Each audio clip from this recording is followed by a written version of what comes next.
Wow, I just flipped this one up. I was reeling it in. Caught this one. Let me see if I can show you what I'm using. This is, I don't know, it's probably 7 inches, 8 inches. Hefty little fish, little farm pond fish. Very nice.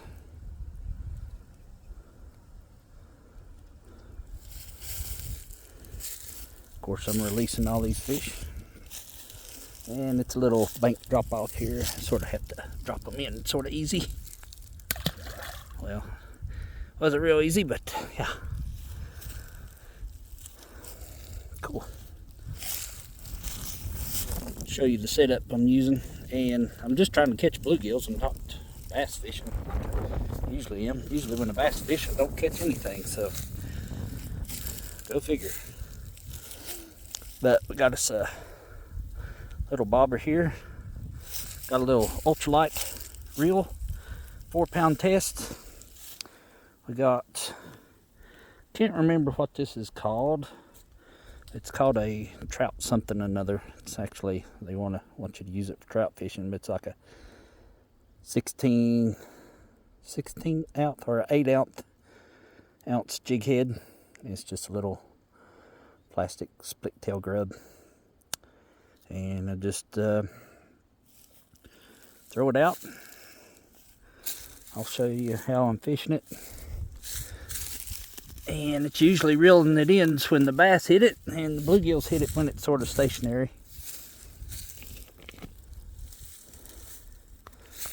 Let me get it back out there and I'll show you.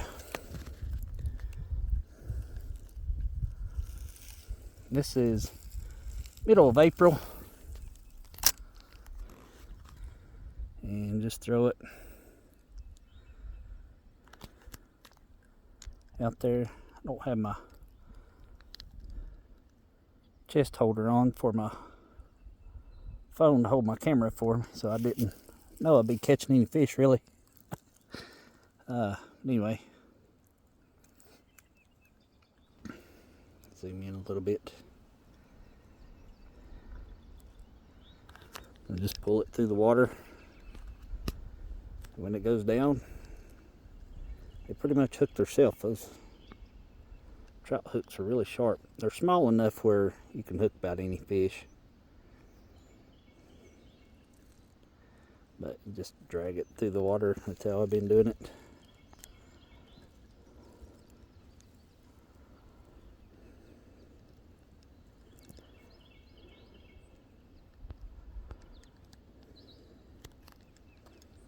I'll be more prepared next time though. All right. Till then, stay tuned.